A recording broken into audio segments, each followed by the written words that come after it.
derrière les repas, derrière les cadeaux, derrière tout ce que l'on peut imaginer, il y a une réalité. Cette réalité, c'est que si nous fêtons cela, c'est parce que Dieu, Jésus lui-même, s'est fait homme et est venu dans notre vie. Je pense que c'est bien que Noël existe. Je suis là, Dieu m'a appelé, Dieu m'a appelé. Puis je vois un vieux chrétien de mon église, je lui dis, Dieu m'a appelé. Et il me répond, sûrement pas toi. Ce qu'il va dire le plus souvent quand il parle de lui-même, il dira pas le Fils de Dieu, mais le Fils de l'homme. Jésus est là. Il a pris notre condition humaine et je dirais, il continue de la prendre. Le vrai chemin finalement de la grandeur, c'est l'abaissement. Le vrai chemin de la gloire, c'est l'humilité.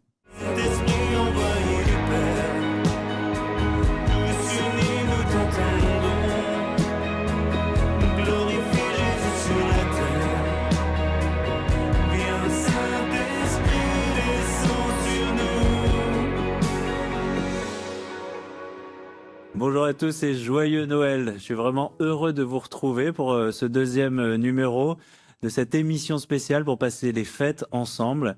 J'espère que vous avez passé un bon réveillon, que vous avez pu vivre des moments en famille. En tout cas, nous, on est heureux de vous retrouver dans cette période qui derrière les repas, derrière les cadeaux, derrière tout ce que l'on peut imaginer, il y a une réalité. Cette réalité, c'est que si nous fêtons cela, c'est parce que Dieu, Jésus lui-même, s'est fait homme et est venu dans notre vie. Et ça a changé nos vies. Ça a changé probablement la vôtre, mais ça a aussi changé quelque chose dans toute l'humanité. Je suis vraiment heureux pour parler de Noël, d'être avec quelqu'un que vous connaissez tous et que vous appréciez tous, Éric Sellarié. Bonjour Éric. Bonjour, ça me fait plaisir d'être un peu le Père Noël aujourd'hui. Bah oui, c'est vrai. Alors, heureux d'être avec toi, avec ceux qui nous écoutent, nous regardent. Joyeux Noël à chacun. Voilà, que le Seigneur vous bénisse. Alors, comment ça se passe dans la famille Sellarié Noël ? Ça dépend des années. Généralement, les enfants arrivent, maintenant les petits-enfants. Ah oui. Et on mange. Dans la famille Sellarié, on aime bien manger, en fait. Voilà. Quand il y a quelqu'un qui cuisine bien, c'est toujours mieux. Voilà. Mère cuisinière. Et puis voilà. Et puis on nature un peu une tradition des cadeaux. Voilà. Bien sûr. Cadeaux. Depuis cette année, on fait des calendriers de l'Avent.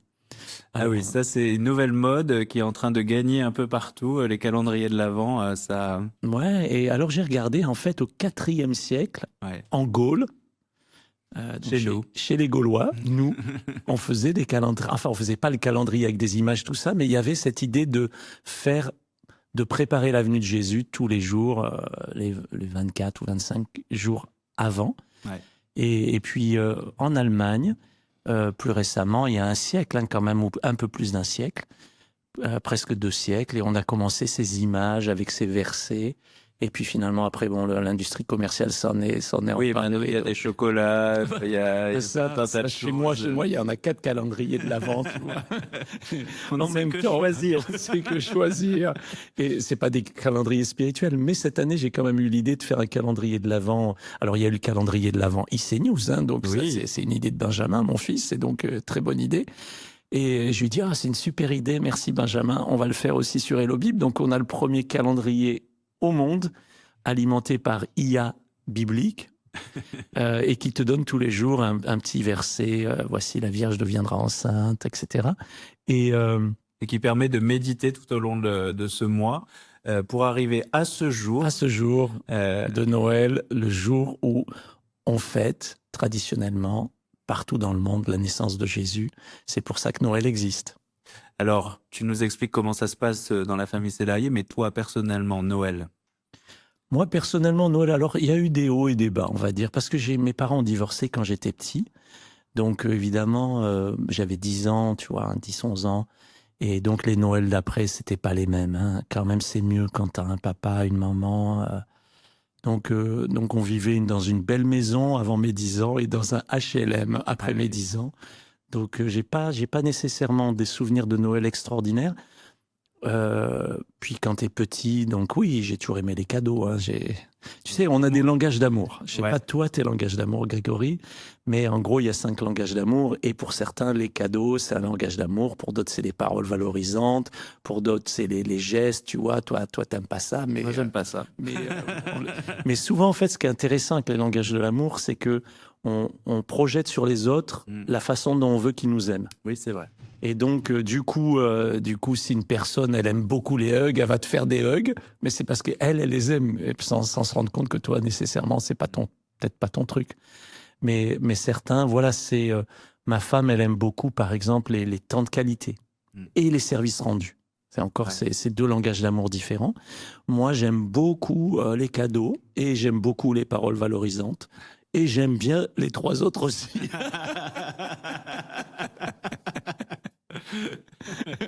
Mais c'est intéressant de penser aux autres. Ce qu'il y a de merveilleux, en fait, je trouve, dans les langages de l'amour, finalement, c'est que Dieu nous aime individuellement et il sait comment nous le montrer. Et donc, certains, ils ont besoin d'un gros hug et c'est un peu comme si Jésus venait et puis les prenait dans ses bras. Et alors que d'autres, il vient avec des cadeaux. Il y en a, ils aiment ça, ils aiment. Et le Seigneur nous fait des grâces, il nous fait des faveurs imméritées. C'est des cadeaux. Et je pense que Noël, pour moi, c'est ça. En tout cas, c'est ça. C'est le cadeau de Dieu. Dieu a tant aimé le monde qu'il a donné. Ouais. Le don, le cadeau de Dieu. Il a donné son Fils unique, afin que quiconque croit en lui ne périsse pas, mais qu'il ait la vie éternelle. C'est Noël tous les jours, en fait. Hein. Mais il y a un jour, on s'en souvient tout particulièrement. C'est ça. Aujourd'hui, on le fête. On n'est pas sûr que ce soit aujourd'hui l'anniversaire pile. On ne va pas rentrer dans ce débat. D'accord. Bien sûr. Enfin, pas moi que je veuille. Hein. Non, mais juste pour dire, parce que quand j'ai découvert la foi dans une église protestante évangélique, ça faisait partie des enseignements qu'on m'a donnés. Ah, Jésus n'est pas né un 25 décembre, etc. Mais qu'est-ce que ça peut faire ?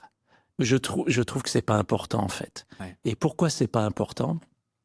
Parce que ce qui est important dans le fait de se souvenir que Jésus est venu et qu'on puisse le dire au monde entier, parce que Noël, c'est Jésus, quoi. Noël, ça vient d'un mot qui veut dire natalis, qui veut dire la naissance. Donc, Noël, c'est la naissance. Christmas, en anglais, c'est Christ. C'est la messe du Christ, en fait. Hein. Donc, tu vas aimer ça comme catholique. Mais chez nous, évangéliques, bien que j'ai des racines catholiques et des branches évangéliques, on m'a dit, c'est pas important, faut pas fêter. Mais tu vois, si tu pousses ça à l'extrême, tu es un peu comme les témoins de Jéhovah. Tu fais plus de fêtes, tu fais plus d'anniversaires, tu fais plus rien, quoi. Je pense que c'est bien que Noël existe. Et je trouve que c'est bien dans ce jour-là, non seulement de se souvenir du Christ, mais de se souvenir des autres, et en particulier de ceux qui sont seuls et qui peut-être nous écoutent, nous regardent maintenant. Bien sûr.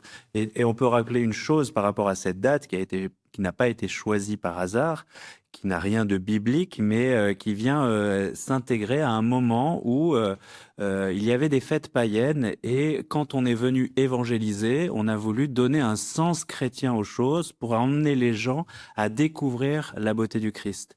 Et cette nuit qui est celle du solstice d'hiver, qui est la nuit la plus longue, et en fait c'est le symbole que Jésus vient, et à partir de ce moment-là, les jours vont rallonger et la lumière vient.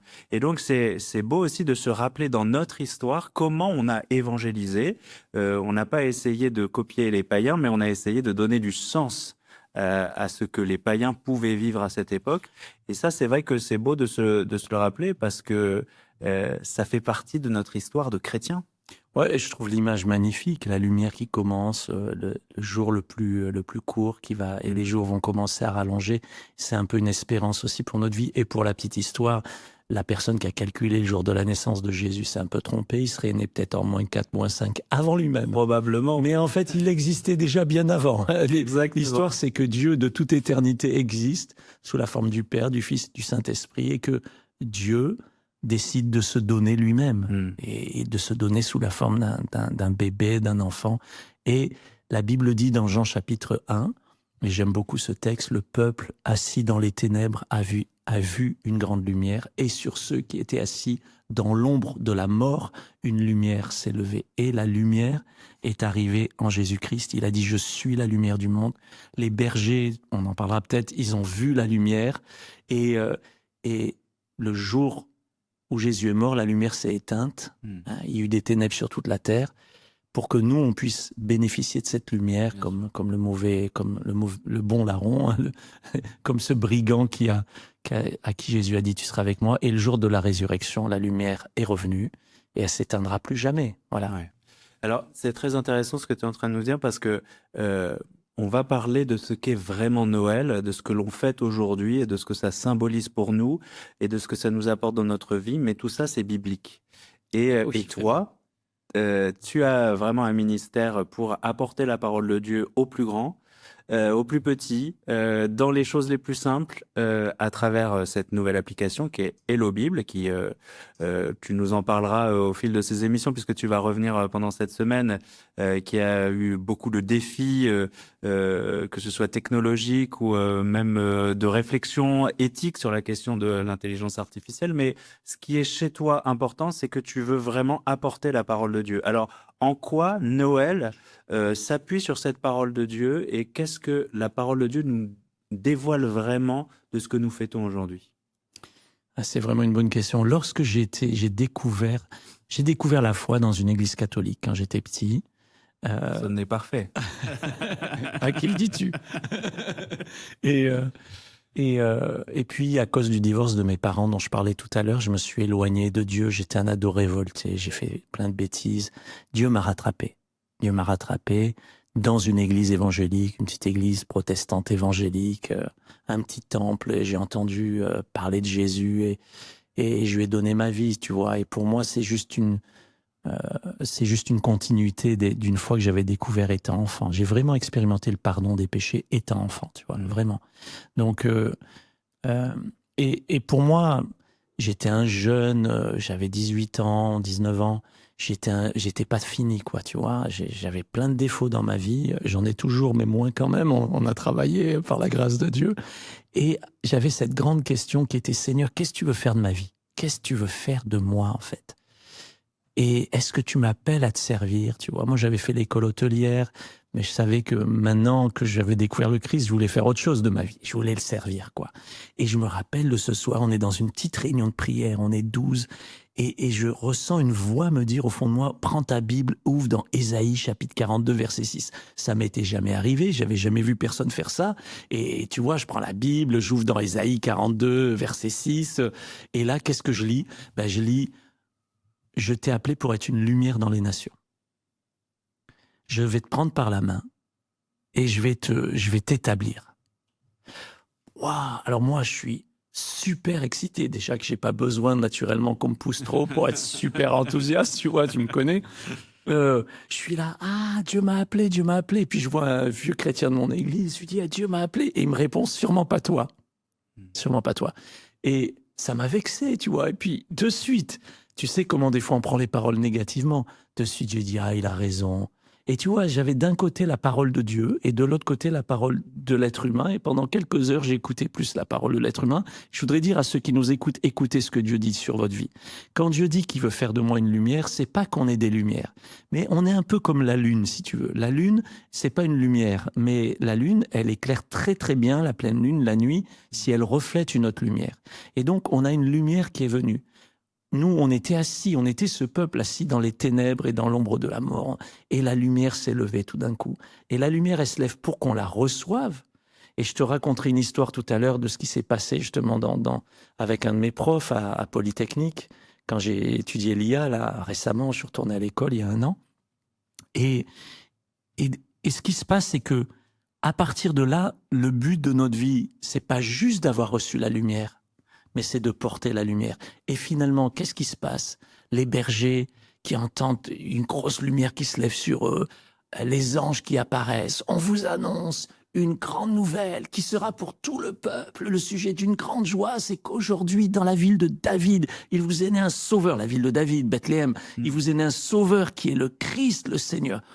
Les bergers se mettent en route, ils découvrent l'enfant couché dans une crèche, ils se prosternent, et puis ils vont le dire à tout le monde. Ouais. En fait, on reçoit la lumière pour porter la lumière. Et quand Dieu dit « je vais faire de toi une lumière », je me suis jamais senti une vraie lumière, en fait. Mais j'ai toujours senti que j'étais un porteur d'une lumière. Ouais. Hein, et que notre rôle, et mon rôle, et par la grâce de Dieu, j'ai pu le faire avec le Top Chrétien, Jésus pour un net un miracle, chaque jour maintenant, et la Bible, le but, c'est de laisser passer la lumière. Et comme a dit quelqu'un, heureux les fêlés, parce qu'ils laisseront passer la lumière. Donc, quelque part aussi, c'est à travers nos épreuves, nos fêlures, nos erreurs, que la lumière passe. Et je rends gloire à Dieu. J'ai vu ça.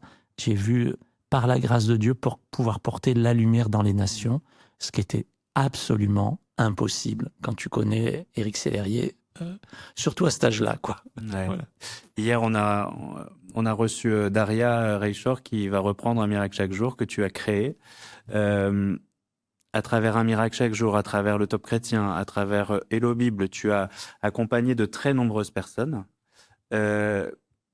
Noël, c'est né quand même à un moment où Jésus est né dans une mangeoire, tout petit, vulnérable, il s'est fait enfant. Euh, Aujourd'hui, il y a peut-être des gens qui nous regardent et qui nous disent, oui, mais pour moi, c'est pas les anges qui sont en train de jouer de la trompette, c'est des moments plus difficiles, plus de solitude, plus. Qu'est-ce que tu leur dirais, toi qui as l'habitude d'accompagner des gens depuis de nombreuses années et tu as été vraiment souvent confronté à cette solitude? Ouais, je dirais que la lumière, elle brille mieux dans les ténèbres, de base. Donc, c'est pas parce qu'on vit une période noire, une période sombre, que la lumière peut pas se lever. Je pense qu'elle se lèvera mieux, en fait. Bizarrement. Enfin, je veux dire, quand est-ce qu'il vient, Jésus? Quand est-ce qu'il se fait homme? Il vient au moment où il y a un empire romain qui règne sur une bonne partie de la terre et qui tient des peuples dans l'oppression. Ouais. Eux, ils attendent le Messie qui va les libérer des Romains, quoi, hein, qui arrive tel un prophète sur son cheval. Ouais. Ça viendra d'ailleurs. C'est vrai. Et je parle pas de Mohamed, je parle de Jésus dans l'Apocalypse. Ils attendent autre chose. Ils attendent un Messie glorieux, glorifié, tout-puissant, ce qu'il est en fait. Mais il se fait homme. Donc, il vient à notre niveau. Il prend notre condition humaine. Il est pleinement Dieu, mais il se fait pleinement homme. Il naît d'une femme, d'une vierge.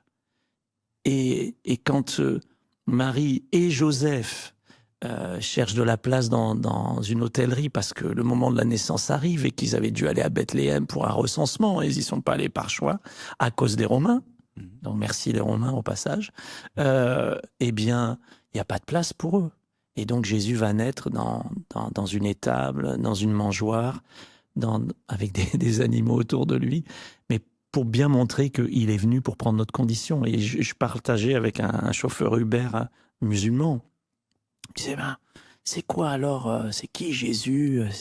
Vous dites qu'il est Dieu, tout ça. Et je lui ai expliqué ça. Et il me dit, ah ouais, je comprends maintenant. Je comprends en fait qu'il est venu pour prendre notre condition. J'ai dit, imagine si tu devais vouloir aider des fourmis et que tu deviennes une fourmi. Enfin, c'est terrible, quoi, tu vois. T'as pas envie de devenir une fourmi.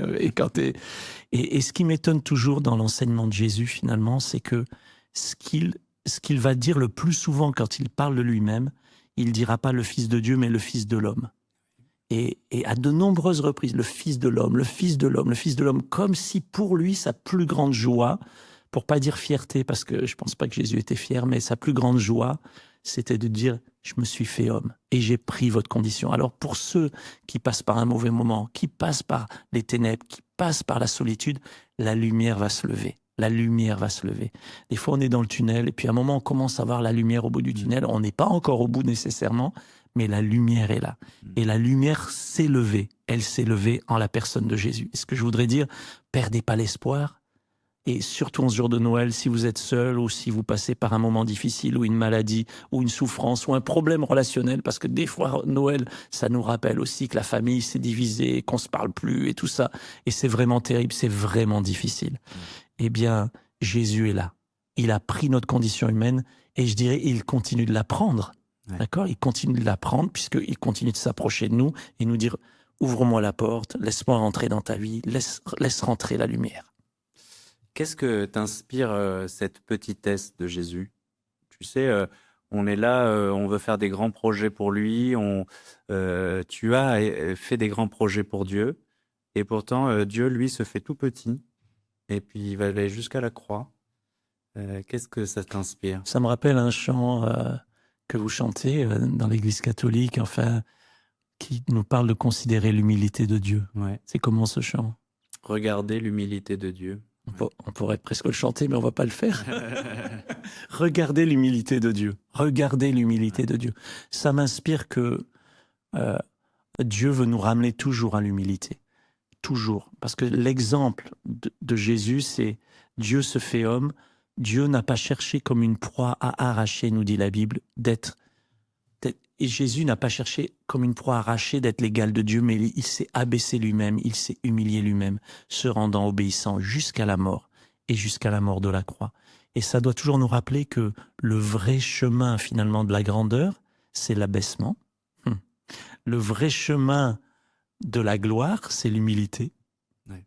Que celui qui s'abaisse sera élevé, que celui qui s'élève sera abaissé. Et j'ai dû m'en rappeler bien des fois quand j'avais envie de faire cocorico. Ouais.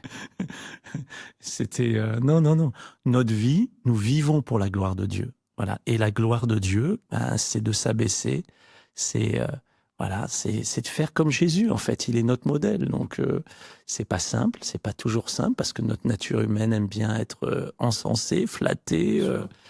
Mais regardez ce qu'a fait Jésus. Regardez l'humilité de Dieu. J'aime beaucoup ce petit chant. Un petit chant, tout simple. Vous pouvez le trouver sur YouTube, facile. Regardez l'humilité de Dieu. Ouais. Qu'est-ce qu'on peut te souhaiter, justement, cette période de Noël comme plus beau cadeau venant de Dieu?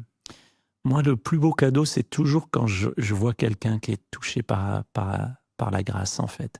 Et que Dieu se sert finalement de moi, qui n'était pas une lumière, pour apporter la lumière. Ça m'est arrivé, donc c'est en train de m'arriver, en fait. C'est une histoire récente, mais il y a 1 an, donc j'ai repris des cours, un peu plus d'1 an, 1 an et demi, j'ai repris des cours sur l'intelligence artificielle, parce que c'est un domaine très actuel, et en même temps, j'ai toujours eu un appel d'utiliser les nouvelles technologies pour faire connaître Jésus. Donc, et ça, dans l'histoire finalement de l'Église, Dieu a toujours utilisé des nouveaux moyens. Même les routes romaines, c'était un moyen technologique. Les galères romaines, c'était une technologie de l'époque. Hein. C'était le grec dans lequel a été écrit le Nouveau Testament. C'était le grec des marchés. Donc, et à travers l'histoire de l'Église, on voit qu'il y a toujours eu. Et donc moi, c'est un appel dans ma vie. C'est pour ça que j'ai fait le Top Chrétien. C'est pour ça que j'ai fait des emails. C'est pour ça que j'ai utilisé les réseaux sociaux. Et maintenant, l'intelligence artificielle. Donc, il y a 1 an et demi, j'ai pris des cours. Et dans les cours, donc j'étais le plus vieux, sûrement un des plus vieux, je pense, des étudiants. Et j'avais un prof responsable, un maître de stage, on va dire. Et donc, moi, mon sujet, c'était la Bible, en fait. La Bible et l'IA. Et donc, je devais rendre des devoirs, des documents. Et évidemment, j'ai attiré un peu leur attention parce qu'ils avaient jamais vu ça, quoi. Il y a toutes sortes de projets dans la technologie et dans l'IA aujourd'hui, mais la Bible. Et moi, c'était un appel. C'est Dieu m'avait connecté à ce sujet il y a 17 ans déjà. Et là, mon prof principal m'a écrit, juste il y a quelques jours. Vraiment, c'est tout frais. Et voilà son histoire. Il me dit, ouais, j'habite à la campagne et on a décidé de changer une partie de la maison pour ajouter une verrière. Entre 2 bouts de la maison, j'imagine. Et il dit, quelle n'a pas été ma surprise, une fois que la verrière est installée, de voir qu'en fait, on voit pile l'église du village. Et donc, le clocher est éclairé, et donc la lumière rentre. Et il dit, franchement, c'est quand même vraiment bien de laisser rentrer la lumière. Et je sais qu'il m'a écrit ça pour que je lui réponde. Et je lui ai dit, t'imagines que là, tu vois la lumière du clocher, mais tu pourrais voir la lumière de la vie. Et tu pourrais, au lieu de la voir juste la nuit, tu pourrais la voir en permanence, et cette lumière, elle porte un nom. Ce nom, c'est Jésus. Alors je prie pour lui. S'il m'écoute, je le salue, je l'aime beaucoup. Mais je crois que pour ceux qui nous écoutent, en fait, ce que je souhaite, moi, c'est qu'il y en ait beaucoup qui rencontrent la lumière. Voilà, beaucoup qui rencontrent la lumière. Parce que beaucoup de gens marchent dans les ténèbres. Ils sont dans le noir. Leur âme est noire. Alors ils essayent de compenser à Noël avec plein de trucs, des cadeaux, tu vois, et puis plus tu vieillis, ouais. On dit que la différence entre un enfant et un adulte, c'est la taille des jouets. Hein. Donc, je ne connaissais pas cette expression. Je fais un nouveau jouet, quoi. Je veux une voiture, je veux une Porsche, je veux un jet, je sais pas, moi, selon les moyens des gens. Mais en fait, on essaye toujours de combler finalement un manque de lumière. Et Noël, pour moi, c'est la lumière. Voilà, c'est passer des ténèbres à la lumière. Passer d'une puissance qui est celle de Satan à la puissance de Dieu, c'est de passer vraiment d'une vie dans laquelle il fait sombre à une vie dans laquelle il y a la lumière. Ça ne veut pas dire que c'est tous les jours facile, mais il y a une lumière. Il y a une lumière qui s'est levée. Il y a la lumière qui est apparue dans le ciel, l'étoile qui a guidé les mages les savants qui sont venus d'Orient, qui ont suivi cette étoile. Ouais. Et cette étoile, cette lumière, les a menés juste à l'endroit où le Christ était né. Et là, ils sont venus avec leurs cadeaux, ils se sont prosternés. Et finalement, la lumière qui était extérieure, elle est devenue leur lumière. Ils sont repartis, j'imagine, tout joyeux. C'est intéressant. Imaginons, Noël, c'est vraiment... c'était hier soir, le premier Noël. Où est-ce que Jésus pourrait naître aujourd'hui? Alors ça, c'est vraiment une question difficile. Où est-ce que Jésus pourrait naître aujourd'hui? Je pense qu'il naîtrait à Bethléem. Il recommencerait pareil. Je pense au même endroit. Et quand tu sais ce qui se passe En ce moment, oui. à Bethléem, donc Israël, mais en même temps palestinien, tu vois, un endroit de conflit, un endroit de douleur, un endroit... Je pense qu'il reviendrait au même endroit pour plusieurs raisons. La première, c'est Jésus est juif. D'accord? Il faut pas qu'on l'oublie, hein. Le roi des Juifs, là, ils ont dit quand ils l'ont crucifié. Donc, Jésus, il est juif, quoi. Et le salut vient des Juifs, dit la Bible. Donc, Dieu avait choisi ce peuple déjà au temps d'Abraham. Et donc, il y a pu y avoir toutes sortes de problèmes. Et on n'est pas là pour faire de la géopolitique, tu vois. Mais c'est là que Jésus a choisi de venir. C'est là que Dieu voulait venir, à Bethléem. La maison, ça veut dire la maison du pain. Ouais. D'accord? En hébreu. Bethléem.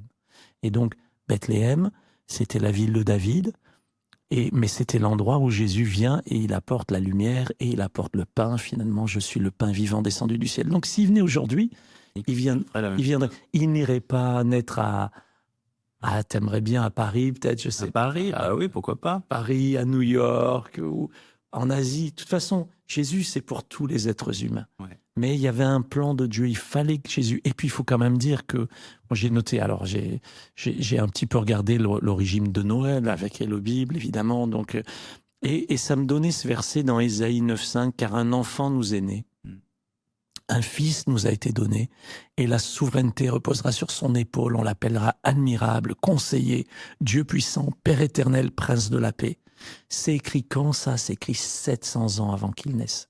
Donc, il y avait des prophéties. Et ce que Dieu dit, même des centaines et des centaines d'années, même 700 ans avant, ça s'accomplit. Donc c'est pour ça que je dis, il naîtrait au même endroit, parce que c'était le Seigneur l'avait annoncé en fait. Toi, t'aimerais qu'il soit né où? Non, mais je trouve ta réponse très très juste. Et dans un lieu de conflit, je pense que le prince de la paix pourrait naître justement là. Ça aurait tout son sens. Oui. Je pense que Christ est né une fois pour toutes, mais il est rené à chaque fois que quelqu'un l'accepte. Oui, bien sûr. Dans la crèche de la vie, de notre vie, au fond de notre cœur.